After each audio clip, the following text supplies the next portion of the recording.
Okay. All right, we're going in three, two, one. What's going on, everyone? My name is Paolo. My co-host is Kieran, and this is episode 6 of On the Volley. We are back. We are here to talk about some very interesting news. As usual, we'll have the European Roundup. We'll have our team of the week, as well as some news and some details that Kieran is going to give you. Yep, so there's been not very much transfer gossip this week, but we've been saved by one big name player on the move a couple of hours ago, as we're recording, that is. We also have FA Cup replays. We've had a couple yesterday, and we've got 3 going on as we speak. At the moment, Wigan are beating Bournemouth, and Swansea are beating Wolves, and Chelsea United still 0-0. But as well as that, we'll be looking at our EFL player of the week, going through our team of the week, and yeah, looking at some of the manager changes that have happened this week. There's 2 big changes across the UK. All right, that sounds fantastic. So, looking forward to that. We'll start with the Premier League. Obviously, our main focus is going to be the big match this past weekend between Liverpool and Manchester City. The Manchester City unbeaten run is now over. They sit 12 points clear of the table. Interesting note is that Manchester United sit 12 points back, and in 1995, 1996, they were able to overcome that deficit at a similar point in the season. We've got Liverpool flying 4 games, 1 in a row. They sit third on goal differential above Chelsea. Tottenham, Arsenal, top 6 remains the same. Moving on to La Liga, we have Barcelona again commanding the presence in La Liga. Atletico Madrid are looking very nice with Diego Costa on the team, playing very well. They have Jan Oblak in goal, only conceding 8 goals on the season, which is very impressive. Most notably, of course, Real Madrid sit 19 points behind Barcelona. They are closer to the relegation zone than they are to Barcelona themselves. In Serie A, we have Napoli and Juventus still top of the table. There was not any action over the weekend, but we do have action coming up this weekend, so stay tuned next week to see if any major changes happen at the top of that table. In the Bundesliga, of course, Bayern Munich, the Bundesliga resuming their play after their winter break, looking very strong, won 5 games in a row at least, and they have the most goals for, least goals against, 13 points clear of Leipzig at the top of the table. Ligue 1 is very similar. PSG have a game in hand, and they are also 8 points clear at the top of the table with 44 goal differential. And with games across all the 5 leagues over the weekend, we'll have a lot to talk about next week. Now, from here, we're going into our transfer news across all the top leagues, seeing the biggest names on the move, including one proverbial England player. Yeah, so news coming through in the last few hours. It's sort of been a rumour that's been sort of building up steam sort of last week, with this player potentially going to Southampton or the team that he has indeed transferred to. And he's been with Arsenal for 12 years to the month. But Theo Walcott has left the Emirates and joined Everton on a 3-year deal. The move has cost £20 million, which in today's market, not too bad. He's a player that during his time at Arsenal, a lot of people criticised him for not being, clinical enough, not being a particularly good attacker. I mean, he was definitely much more of a winger than an attacker, and I was surprised to see he had 397 appearances for Arsenal, which over 12 years, not too bad at all, especially with his injury issues. He scored 108 goals. He's one of their best scorers ever. People forget that. Yeah, he is in the Premier League, their 5th top goal scorer, behind Henry, Bergkamp, Van Persie, and there's someone else, and it's completely slipped my mind. Nope, not coming to me. Nope. But still, like that's a goal every 4 games on average, which for a winger is. I mean, I know we're blessed with goal scoring wingers at the moment, but 12 years ago the goal scoring winger was not overly common. I mean, you look at Ryan Giggs' goal scoring record for Man United, you look at David Beckham's goal scoring record across Man U, Real Madrid, LA Galaxy, and England as well. Not that great. So, we've come to an era where we're blessed with goal scoring wingers with Ronaldo and Messi, and in the Premier League this season, Salah and Sterling and Sane and whatever. So I think I was actually surprised by that. I don't know about you. But I was surprised. He's been a good player. Obviously, he's never hit that potential with the pace, No, with the natural ability. But I think this will be a good move for him. Maybe resurrect his career. Arsenal are in desperate. Yeah, sorry. Everton are in needed, desperate need of wingers. Arsenal needed to offload him, so it's a win-win. yeah, I think it's a win-win for everyone because Arsenal they get a little bit of money. They are chasing a couple of players at the moment, which we'll get onto after we talked about Walcott. Um, and for Walcott, he's 28 now. I think he does have a case of the baby face, and I think some people forget that Arsenal signed him at 16 years old. So everyone still sees Walcott as young. He's 28 years old. It was 12 years ago that he signed for Arsenal. And I think for him, this is the right move at the right time because he's not started this season for Arsenal in the Premier League. And this way he can move to Everton, a team that are in desperate need of some pace. They've also just brought in Tosun as well. And so I feel like he's going to get his opportunity with Everton to fight for a place on the plane to the World Cup because at the moment he's not even anywhere near it. So he needs to have a flying start to his Everton career. He cited that Wayne Rooney and Sam Allardyce were big reasons why he chose Everton. So hopefully, from an England fan's perspective, I hope he can kick on and start. We saw flashes of what he could have been. Mm-hmm. Across sort of the middle part of his 12 years. We saw flashes of what he could have been. And, he was one of those players that people thought he should be starting for England, much like Sterling now. And it just didn't quite work out, injury problems and what have you. But, yeah, I think that's a definite win-win situation for all parties involved. Yeah, absolutely. And it's going to be a great time. And I'm looking forward to see what he's going to do. I think that he can make an impact. I think he can change their play up a little bit. So we'll have that to look forward to. I think that's the best bit about this transfer is, I think everyone wants him to do well. Because all England fans want him to suddenly explode and become the player we all thought he could be.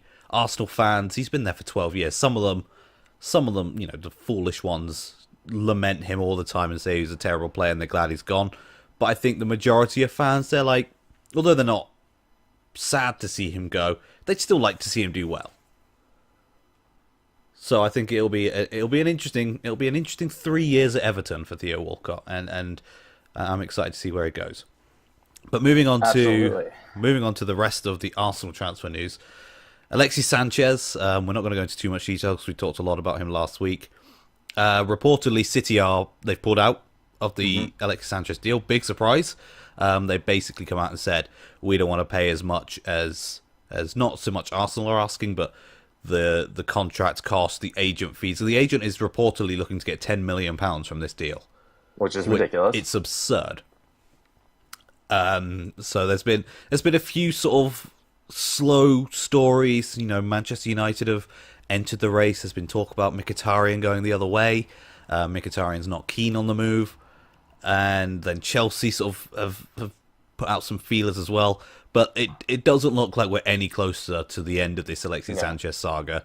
And whether that is on purpose, so the agent can keep raking in the money from all the news stories and what have you, or whether that's just a case of Sanchez thought it would be much easier to force a move, and it's turning out that no one really wants him.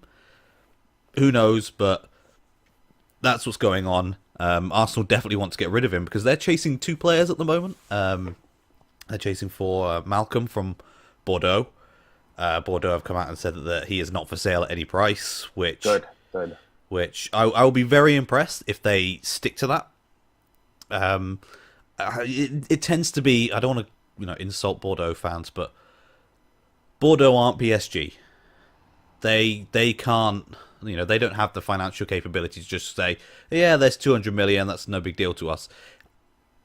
For sale at any price doesn't really exist for clubs outside that elite group.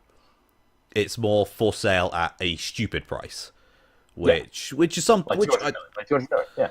Like I honestly I think if Arsenal came in with a £60 million offer, then they would accept it, absolutely. £60 million for Bordeaux is a lot of money, and that's money that they can reinvest in, 3 or 4 players to really bolster the squad. See it happen all the time where where teams will make one big sale, use it to bring in a few really solid players at the level. And yes, they've lost the X factor from that one player, but who knows? They may sign a young player who can become that later on. But the other player, the more interesting one, and it's gaining a little bit of steam, it's gaining some legs, is Arsenal after Aubameyang from Borussia Dortmund. And the reports coming out, I might add, you know what the press are like. If there's a story, they'll report it. And if there's not a story, they'll still report it. But the rumour is that Borussia Dortmund are happy to listen to offers for Aubameyang. Aubameyang wants to go to Arsenal, and Arsenal want Aubameyang. But it's all hinging on Sanchez leaving, basically. Right, because they need that money. They need the money, basically. They've already got 20 million. I mean, both would be great, honestly, for them. But yeah, and I don't think either are going to happen. The way I see it is that the Walcott money, the 20 million, is to go towards Malcolm, and the Sanchez money, the 30 million or whatever they get, will go towards Aubameyang. So if Sanchez goes, they could go for both. I can't see Aubameyang making the move, in all honesty.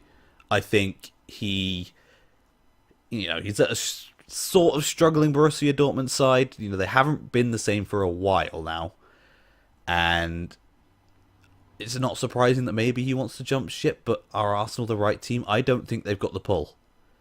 I think Aubameyang would have his choice of any team. If he came out and handed in a transfer request, much like Sanchez is doing at Arsenal now, and said, I want to leave, I think a lot more teams would be going in for him. So if he was available, it wouldn't be Arsenal that he'd go to. No, without a doubt. It seems like he needs a move. It's not the best place for him right now, the best fit. I think he's wasted at Borussia Dortmund. They're not doing particularly well after a good start. So Arsenal, it's tough because you kind of have a similar player in Lacazette. Yeah, that's the other thing. You've just spent 50-odd million on Lacazette. Well, if you bring in Aubameyang, what does that say to your £50 million signing? Sorry, you're not good enough? Exactly. So I don't think it's the right move. I don't think Arsenal will end up getting either of them. I think they just have to deal with what they have for the rest of the year. I mean, they have maybe a move or two in them, minor moves in them. Yeah. But I doubt it. I doubt anything major will happen. It's January. Alexis will probably leave, but that's about it. Maybe Mkhitaryan, but I don't really see anything else happening. Yeah, I could see Mkhitaryan happening. I could see it being Sanchez will go to Manchester United, Mkhitaryan will go the other way. It's a fairly sort of like-for-like swap. Mkhitaryan off form, out of favour, and not enjoying his time at Manchester United. In fact, he is rumoured to be wanting to go back to Borussia Dortmund, so perhaps that's the deal going on, is Arsenal will take Aubameyang and Mkhitaryan will make his way back to Dortmund. Who knows? But if it's Alexis Sanchez involved, I'm losing interest, to put it bluntly. And I think most people are. It just needs to get over with at this point. But the transfer window otherwise has been pretty quiet. I mean, obviously, it's to be expected in January. Yeah, there's been a couple of confirmed transfers. Huddersfield have signed Alex Pritchard from Norwich for £12 million. A decent signing. He's a player who looks like he can make that step up to the Premier League, so we'll wait and see what happens with that one. Leicester have signed Fousseni Diabite as well. Don't know much about him, to be completely honest. It was an undisclosed fee as well, so I can't tell you whether they've got good value or not. Who knows? That's one we'll have to wait and see on. In terms of rumoured transfers that have a little bit of legs to them, or I think are interesting, Chelsea are after Andy Carroll, apparently. Yeah, a permanent move for Andy Carroll. Yeah, so originally they wanted to go for him on loan. West Ham have turned around and said he's not going anywhere on loan. If you want him, pay us 20 million. The problem is for West Ham, 20 million is nothing to Chelsea. They will just pay it. And the other rumour, sort of linking to that one, back to the Sanchez stuff and the Aubameyang stuff, is Borussia Dortmund want Batshuayi. So, again, potentially knock-on effects could cause other transfers to happen. But it's all just stuff being spun by the papers, most likely. But it could happen. We saw it happen, or fail to happen, in the summer with Sanchez supposed to be going to Manchester City. but the Lamar deal fell through, so that deal fell through, and it had that knock-on effect. Elsewhere, Emre Can, who was looking almost 100% certain to be going to Juventus, reportedly has said to someone, God knows who, but a newspaper's reported it, so it might be true, it might not. Reportedly said he's not signed with Juventus yet because he's still in talks with Liverpool, and the offer from Juventus is there, but it's not been accepted. And I think if this is true, it's a case of he's waiting to see if Liverpool up their deal to match Juventus kind of thing. And finally, and this is an interesting one for me, Swansea City, struggling down the bottom of the Premier League at the moment, holding up the rest. They are in talks with Atletico Madrid over two players, Kevin Gamero and Nicolas Gaitan. Now, I don't know about you, but if Swansea could pull that off, they would be two incredible signings for Swansea. And they would be signings that would keep them in the Premier League. It's very possibly, definitely worth it. If they have the money, I think they should go for it. Gamero is definitely... I mean, they've just got 50 million for Sigurdsson. Exactly. Gamero and Gaitan, neither of them particularly in favour at Atletico. No. Gamero especially is falling further and further down the pecking order. I think there's potential. There's weight to those. I think we could see maybe some deadline day moves. Yeah, I think it'll be a case of Atletico don't need to sell, whereas Swansea need to buy. So it could be a case of Atletico holding out more and more and more to see if they can get a little bit more money out of Swansea.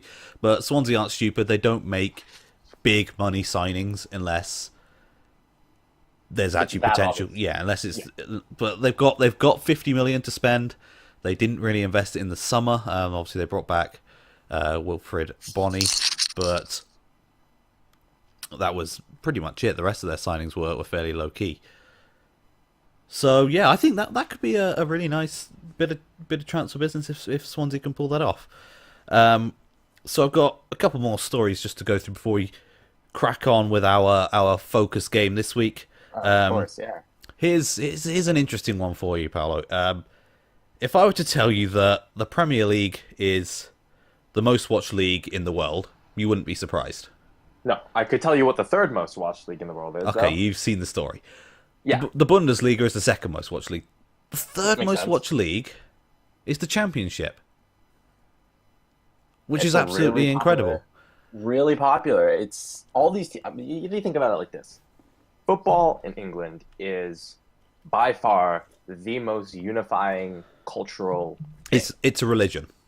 It's a religion. There is no other country in the world that has the infrastructure that has, which is why it's so disappointing that England doesn't do that well in international tournaments. But I mean, that's another thing. But there's no argument. Like, you can't. There is no physical way that you could come to me and make an argument that the infrastructure is better in any other country. No, because it's just from the top to bottom. I mean, the fact that I could take any random city, any random town, and they would have a system for players starting U8, U7, all the way up to top teams, non-league teams, conference, League Two, the EFL, Premier League, everything, top to bottom is fantastic. I mean, I lived in a very small town. I think it was about 13,000 was the population, is what it is now.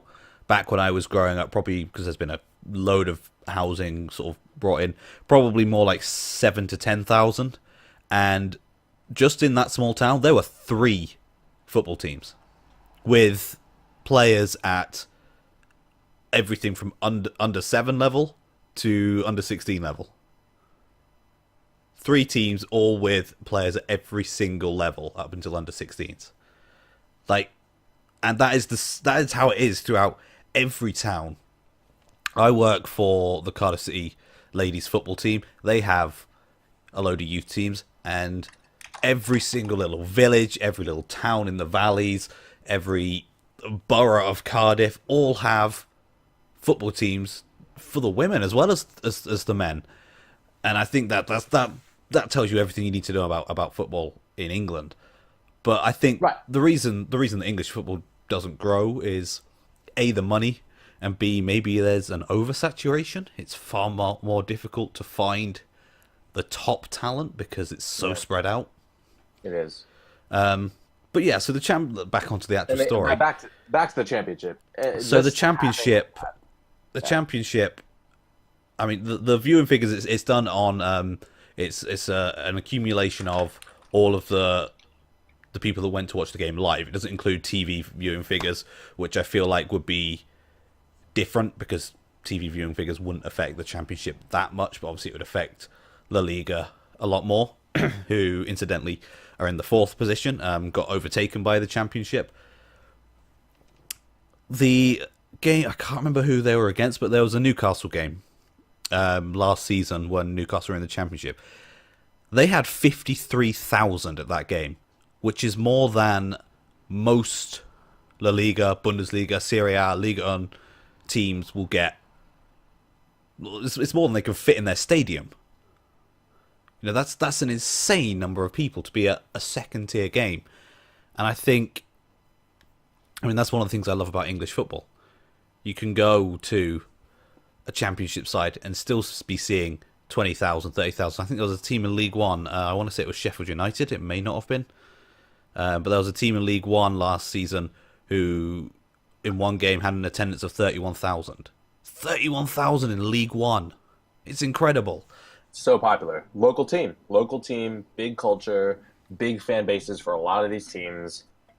So it's just so cool. And it's an experience, too. Yeah, and I think people love the game of football. I think that's the biggest thing. People complain about the change in atmosphere in English football. I mean, I've not been to, what you'd call a big game in a long time. I went to Leicester a few times. An old friend of mine was a Leicester fan, so we went to games together. I went to Wembley to watch the Johnson's Paint Trophy final a couple of years ago. I watched a Wales international against Northern Ireland, I think it was. And it's like, no matter what stadium I go to, whether it's, the King Power Stadium, whether it's Wembley, whether it's the Cardiff City Stadium, whether it's, Craven Cottage, or I'm trying to think of other stadiums I've been to now. The Liberty. I went to the Liberty last year. I went to a Swansea game last year. There we go. No matter where you go, there's just something about the atmosphere at football games that I just fall in love with. And that it's just electric. Like, I went to all these games, other than the game at Wembley, because it was my team playing. And I would find myself, on the side of one of the teams, but just because of the passion and just because of the noise in the stadium, you just feel yourself drawn to a side, even though you don't support either side, because you just get drawn in. And I think you get it in with the top teams in the other leagues, in with your Bayern Munichs and your Borussia Dortmunds and your Barcelonas and your PSGs and whatever. But I think once you go below the top teams in the other leagues, you lose that. Whereas I think what English football has is, it doesn't matter what league you're in, you can go to a League 2 game at Rodney Parade in front of 3,000 people and you'll still just love the game. Maybe not Newport County last season, but we won't go there. But that's the thing, though. That's the thing that England and Germany have. I mean, that's why Germany is the second league. And I'm pretty sure it's right up near the Premier League, because you do have these teams, was it Bayern, one of the teams in Munich, 1860 Munich or something? Yeah.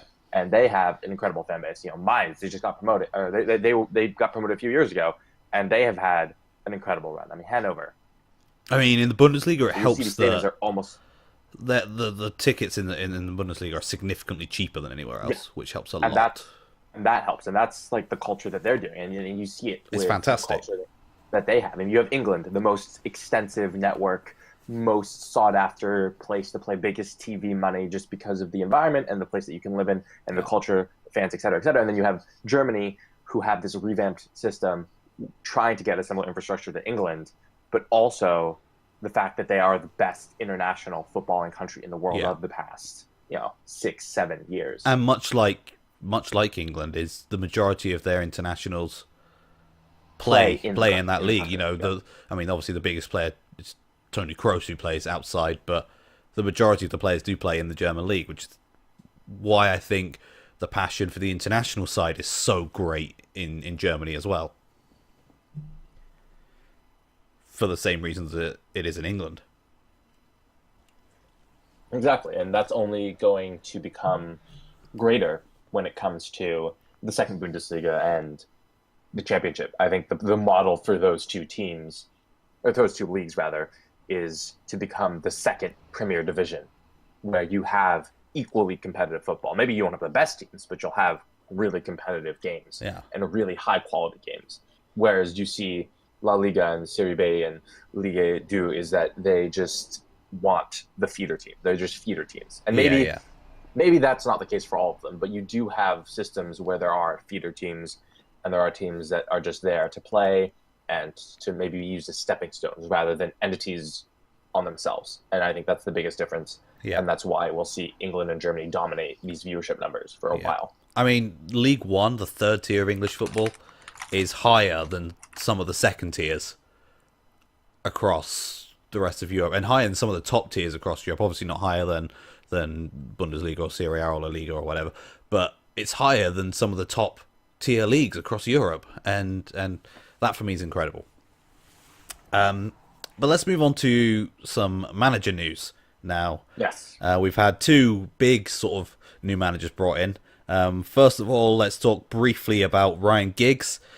He's taken the Wales job after Chris Coleman left due to failing to qualify for the World Cup.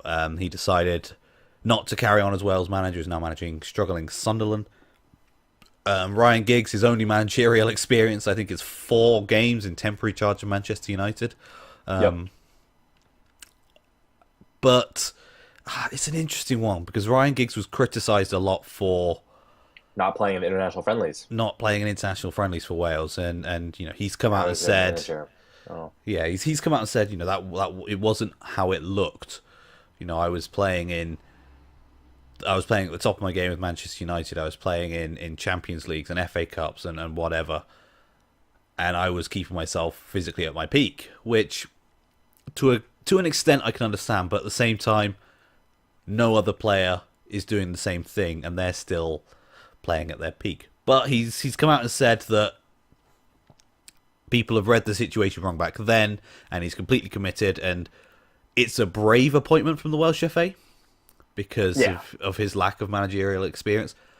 But one thing he does bring is his knowledge of being on the pitch is second to none. You know, he's one of the most capped players of, well, not capped because that's international, but he's got the most appearances of almost any player in history. And the reason for that is because he was bloody good.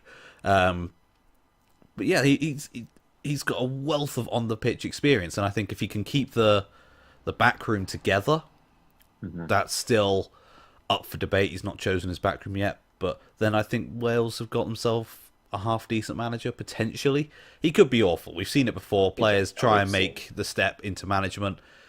It's a big risk because he is so inexperienced, but at the same time, he's turned down reportedly, or he's not bothered going for interviews at championship clubs, at lower Premier League clubs that wanted him, and this is what's turned his head. Yeah, so it's for his country. It's time to right the ship, build on that Euro 2016, and kind of capitalize on the last couple of years of Bale, the kind of young golden generation they have potentially coming through. Yeah, with Ben Woodburn and a couple other players. So we'll see what's going to happen here. I think it's time to put up or shut up. Everyone's heard him talk a big game about how he wants to manage someone big, and there's nothing bigger than the international stage because every team can play any other team in the world. and I think there's I can't remember what the cup's called, but there's a new international cup coming up as well. Yeah, the Euro Cup, the one that'll allow for basically a more structured version of friendlies, and I think Wales is actually in the second league, so Yes, we'll see if they can get promoted. yeah. The other managerial appointment is one that just I don't understand where it's come from.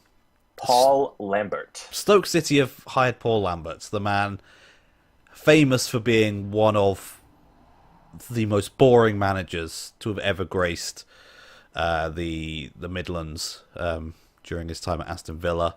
He was manager of Norwich once upon a time as well. I believe he was the one that brought them up to the Premier League not too long. Well, I say not too long ago, probably about 5 years ago or something like that. Yeah.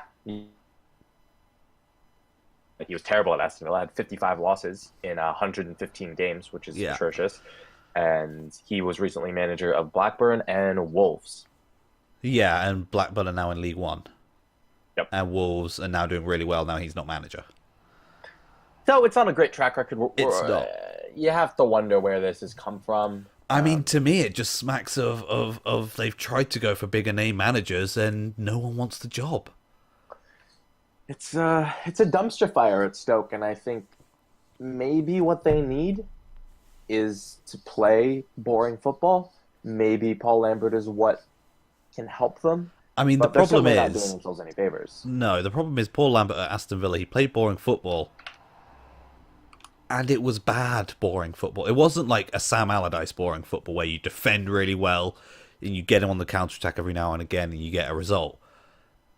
It's just zero excitement in a Paul Lambert team. You know, maybe he can turn it around. Maybe he can do what David Moyes is doing at West Ham at the moment and starting to claw back some dignity. But honestly, it to me sounds like they tried to get some bigger names in. Martin O'Neill turned the job down reportedly, and no one really wanted it. So now they're just preparing for life in the Championship. Which isn't the worst thing. I mean... But I think it shows you the difference between Stoke and Swansea at the moment. Because Swansea, although they're lower in the table, arguably have played worse football this season. They brought in Carlos Carvajal, and you know he's a manager with no Premier League experience, sure, but he's a manager that's been doing well in the Championship, and they brought him in the hope that he could make that step up. Whereas Paul Lambert has tried and failed in the Premier League, and I think that's the key difference. He's failed in the Championship too. Exactly. We'll have to wait and see on it, but it doesn't sound good. And Stoke's good for a few laughs now. Yeah. Even more than they already were. Yeah. Most Stoke fans have come out and said they are horrified by the appointment of Paul Lambert. I mean, there are videos on Twitter of people burning their season tickets because they're that disgusted by the decision. But I personally hope he does prove everyone wrong. I hope he comes out, has 100% win percentage up until the end of the season, and then sticks up his middle finger and says, right, I'm retiring now, I am a god. See you later. I don't think that's going to happen. No, it's definitely not going to happen, but one can hope. One can hope. In other news, I guess our focus, talking about managers, was the tactical battle that used to happen in the Bundesliga, now in the Premier League. That is Jurgen Klopp versus Pep Guardiola. It was a fantastic game. It was a fantastic game. Oh. Obviously, everyone knows the result. 4-3 to Liverpool. Manchester City pushing on for that late comeback, but truly a masterclass by Jurgen Klopp.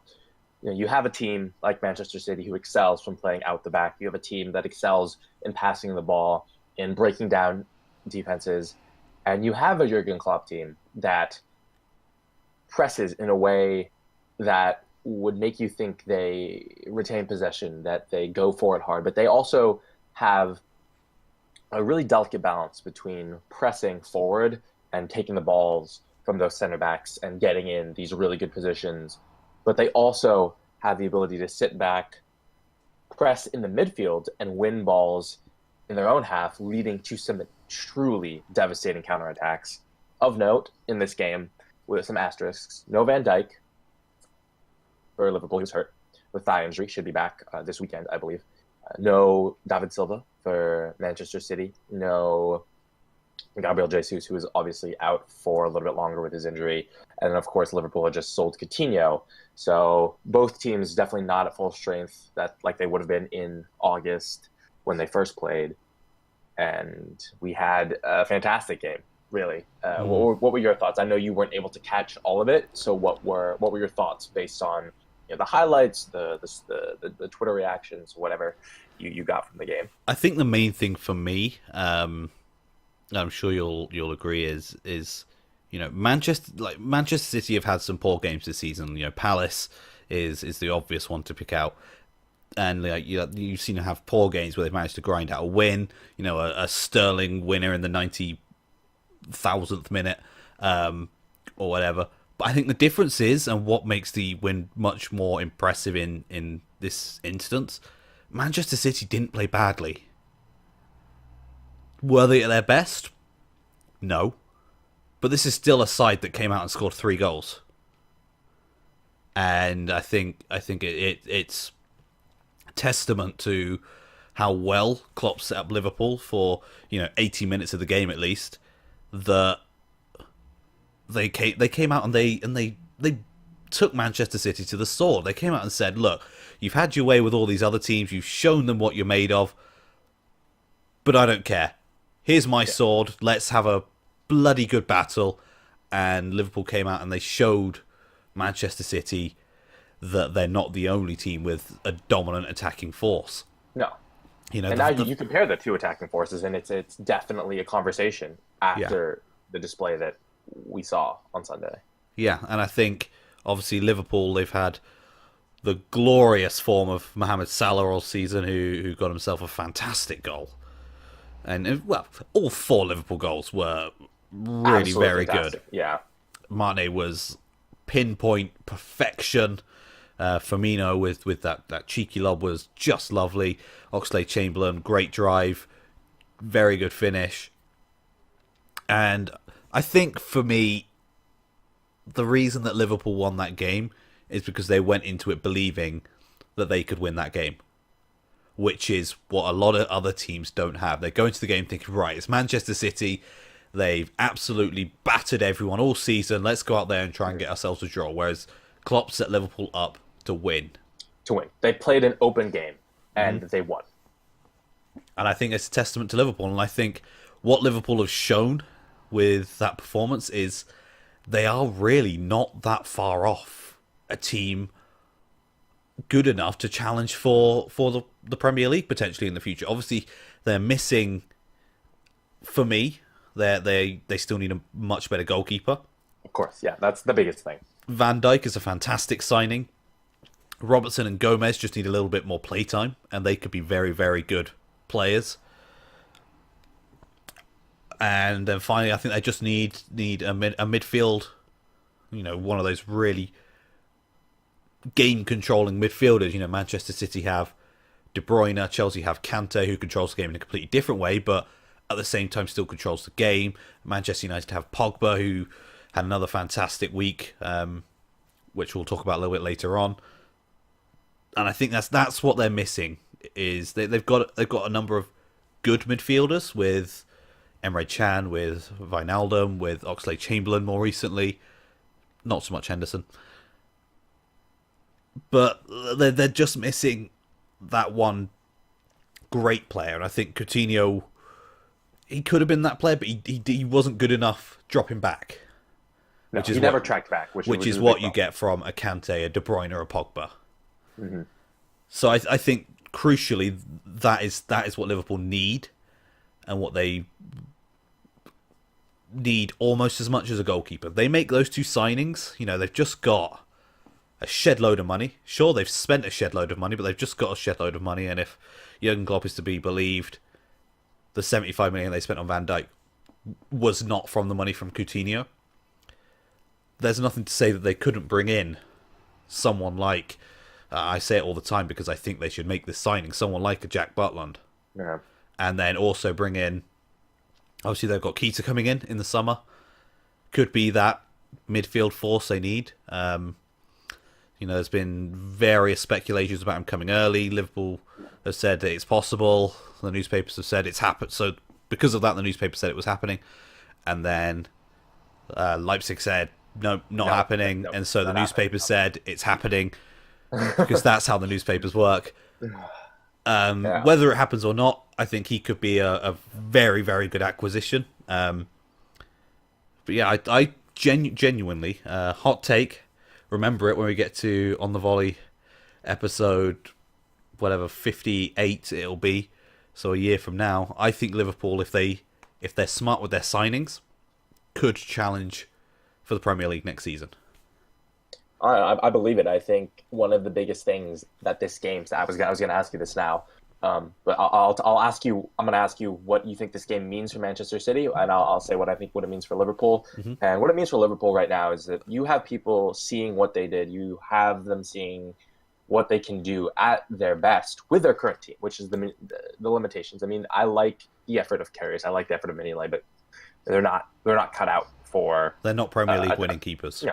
They're not Premier League winning keepers, and that's totally fine. So you see this team now, and you think, wow, this team. People have said it. They are in the talk for the second best team in England right now, and that's a really big boost for a team that just lost its best player. A team people they're writing them off. They said, no, Coutinho, they can't challenge for top four. They're going to fall out of the Champions League, et cetera, et cetera. And they went out and they answered. Statement game, at home against Manchester City. You didn't even have a chance the last time you played them with Mane getting sent off, losing 5-0. Totally different game, totally different result. I think Liverpool need those 3 points, big 3 points. They're now third in the table, plus on goal differential with Chelsea. They're just behind Manchester United. I think Liverpool can believe and should believe that they're fully capable of finishing second in the league this season, which would be enormous. You take a team that finished fourth last year, again, perhaps exceeding expectation, maybe perhaps even not doing as well as some people would have liked, given that they were second for a time last year. But now, a team that is more cohesive, that understands Klopp's tactics better, and obviously, for me at least, just as a quick side note, this doesn't mean much for Manchester City. They were depleted. They, got beat. Tactically, you're going to get beat sometimes, and Klopp is very good, particularly good at beating Guardiola's system. As you saw with him at Dortmund and Pep at Bayern, there's all those times where Klopp was able to win, even won the league over Bayern. So that's not as much of a big deal for Manchester City. They're going to win the league, so that doesn't change any of that. But for Liverpool, they can see now that if we make these two signings, we can do something big. People have questioned, is Firmino the right striker? But the way he pressed up, the way he was able to create the space, you have really good finishers like Mane and like Salah, and you're going to want them to score the majority of your goals because they are those versatile inside forward types that can also drift out to the wings. And you have Bobby, who's kind of a false nine, but also kind of a pressing nine in the sense that he's going to win the balls for your team. And all that's needed is, like you said, Liverpool have to make these two signings, and it couldn't be clearer, because if those signings are made, you see a team that almost surrendered this lead to Man City. Granted, a very good Man City team, but you can see this team doing that same thing, leading that 4-1 against any team if they can make those signings. And that's what that game shows. And if Liverpool can continue this form for the rest of the season, we can definitely see them finishing. And that's a very big deal. What do you think it means for Manchester City on the flip side? I think what it means for Manchester City is, in terms of the Premier League, not a whole lot. Let's be real.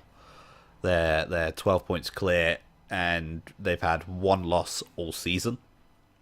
But what I think it means for Manchester City, for the players, is they'll now realise that they are beatable. They've gone on this amazing run in the league, and maybe they got a little bit sloppy towards the end, hence the draw against Palace, and hence how Liverpool managed to rip them apart quite so ruthlessly when they did. So what I actually think it'll mean for Manchester City is it'll kick them into gear. I think it'll push them even further, because Pep will now take them into training and say, look, you lost that game. They were better than you. They deserve to win. Now we need to work out what went wrong, why we let what happened happen, and we need to make it right, and we need to push on and make sure it doesn't happen again. And I honestly think, because of the way Pep is as a manager, they'll actually galvanise Manchester City, and they'll start turning it back on again, potentially pushing them on to further glory in other trophies. Obviously, they're still in the League Cup, the FA Cup, the Champions League. Yep. The potential for the quadruple is there. Do I think they'll do it? No. I think they're going to drop one of the FA Cup or the they'll drop one of them, and probably potentially the Champions League as well. But I think it'll push them on. And just one sort of last thing that I want to mention with regards to this game before we go on to the team of the week. What was really refreshing, and I'm sure you'll agree with me on this, was at the end of the game, both Klopp and Pep came out in their post-match interviews with massive smiles on their face. It didn't matter that there was, passion all over that pitch, and it didn't matter that Pep came so close to making the comeback but didn't quite make it. It didn't matter to Klopp that his side let 2 goals in right at the end. They both came out with massive smiles on their face because they just witnessed one of the best games in a long time, and they loved it. And you know what? The players out there, you could see, despite the fact Manchester City were losing, and despite the fact that Liverpool shipped the 2 goals at the end, the players loved it, and that for me was so refreshing. Just seeing two attacking teams go out, give it their all, play a fantastic game, and have everyone come out at the end and just say, you know what, I don't care that this happened, I don't care that we lost, I don't care that we shipped those 2 goals at the end. What I care about was what just happened on the pitch was bloody amazing. I And mean, they call this game the beautiful game, and I think Sunday was the perfect example of that. There was not a dull moment. 7 goals, two of the best teams in England, two of the best teams in Europe, in the world, and they just proved to anyone watching, especially people who have never really taken to football, that this is what it can look like. anyone who has not watched a game of football before, if they watch that game, they will see why people watch football, why people love the game, because it was refreshing. You know, that's the word that I would use is refreshing. Yeah, could not have said it better myself. And actually, some of our team of the week does come from that game. Yeah, we have 2 players, I want to say. Yes. We do have two. So let's jump straight into it. What do we have for our viewers this week? We've got 3 defenders, 5 midfielders, 4 midfielders. four midfielders, With and one of them being a sort of... We've cheated a little bit. yeah, we've cheated. There's just a lot of good players that happen to be in attack. Yes. So, starting with the 2 Liverpool players, we've got Andy Robertson, the left back, Scottish man, responsible for a huge deal of pressing in the game. I think one of the biggest things that people notice is that the left side was completely shut down. Raheem Sterling was shut down, and all of Manchester City's attacks in that comeback had to come from the right side because Robertson was just so dominant.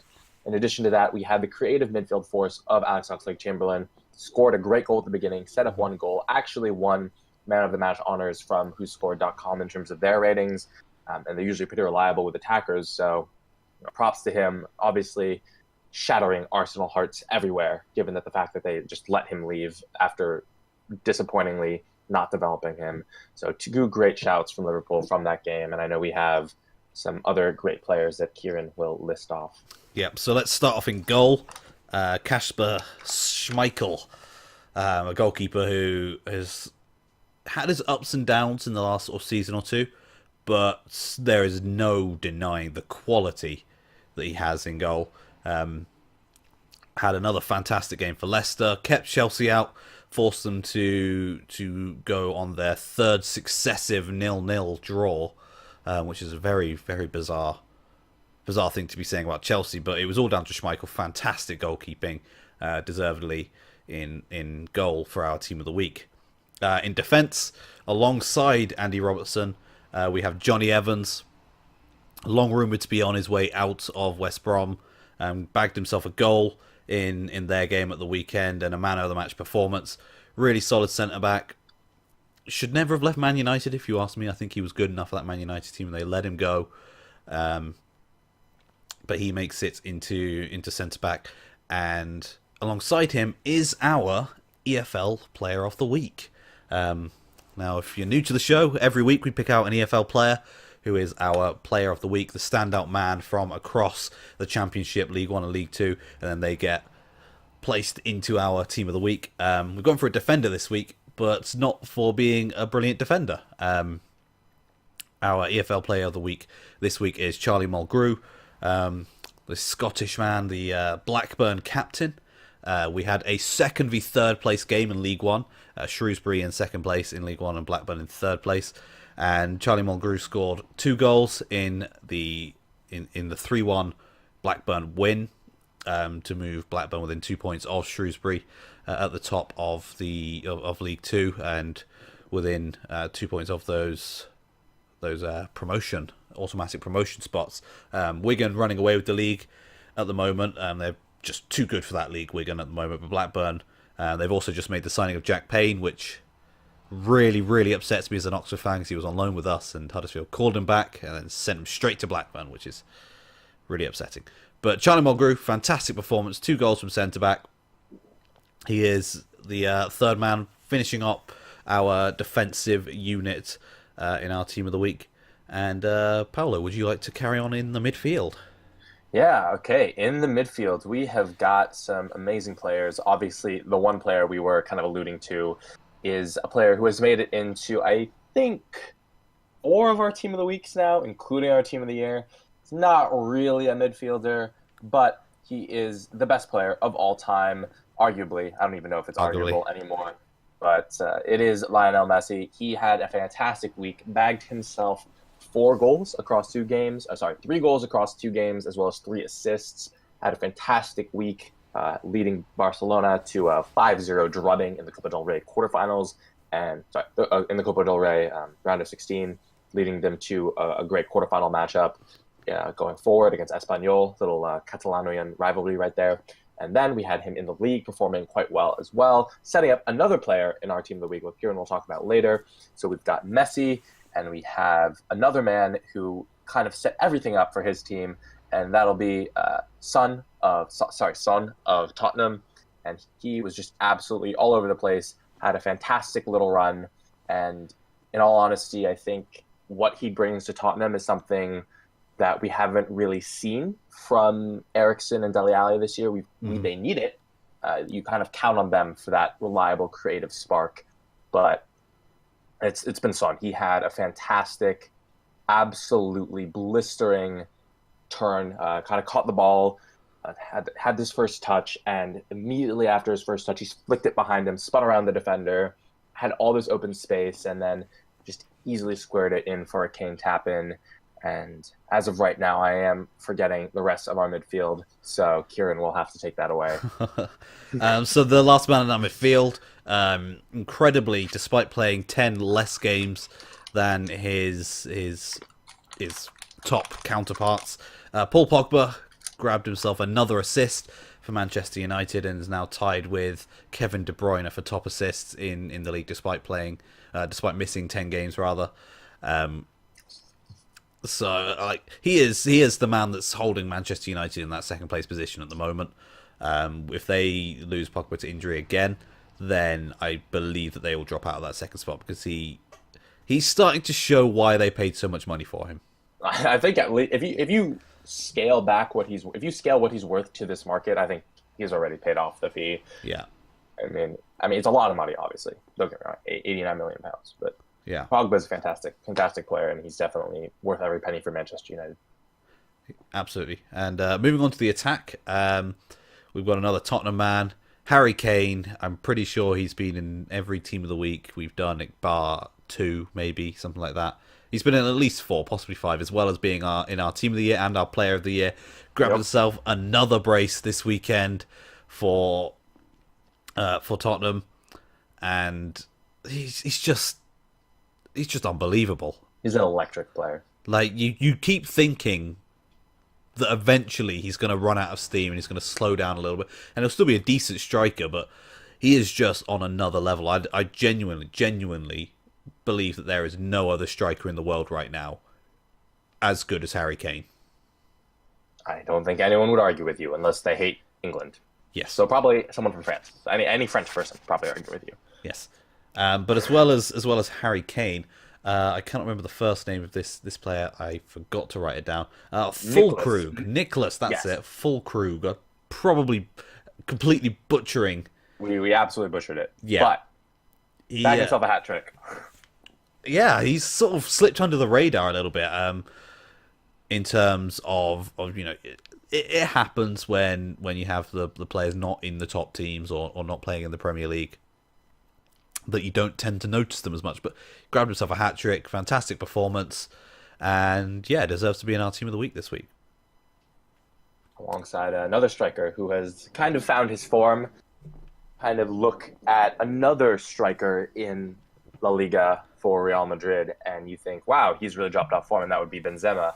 And people have expected to pick him up. He simply just hasn't.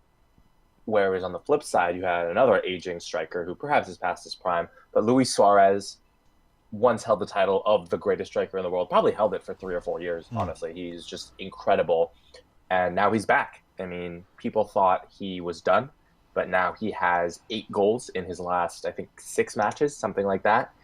And he shows no sign of slowing down. In Barcelona's win over the weekend, Messi had a little flick onto him, led him a little bit, Suarez took the one touch and then he just beautifully finessed it, curled it around the keeper, top right corner. Fantastic strike from Suarez, and he had another goal to top that off as well. Little tap in. His positioning seems better. His finishing is clinical again, and he just seems to be doing really, really well. Yeah. I think what Barcelona have done, no disrespect to Neymar because he would obviously make the team better, but they are playing more attractive, more winning football, if that makes sense. Hmm.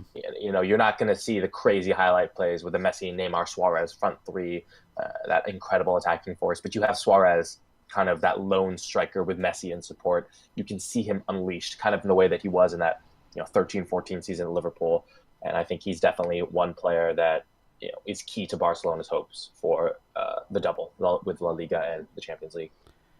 Absolutely. And to wrap up today's show, we have to, of course, crown our Player of the Week.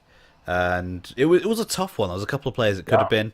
But we have gone for Heung-min Son of Tottenham, who just, the turn alone, absolutely annihilating John Joe Kenny, who is a player I have a lot of love for. But John Joe Kenny, I'm sorry, you were absolutely destroyed. You were sent back in time, and it was just an all-round fantastic performance. And that does it for this week's show. We're very excited to bring you the full slate of European leagues this coming weekend. And of course, on the horizon, we do have Champions League in the first week of February, which we are also very excited for. But yeah, so stay on the lookout. We'll have all the recaps, all the previews, forecasting some of the FA Cups draws and some of the games that are coming the next weekend. And we have, the weekend after this weekend. And we'll continue bringing our finally concise news and analysis. Still not quite concise, but no, we're getting there. We're getting there. It was under an hour today, which is a big deal. Yes. But yeah, anything else to add, Kieran? Just we'll see you next week with more transfer news, all the roundup of the big stories, the footballing action, and just keep playing the beautiful game. Take care, everyone. I've been Palo Santa Maria. He's been Kieran Lacey. We are on the volley.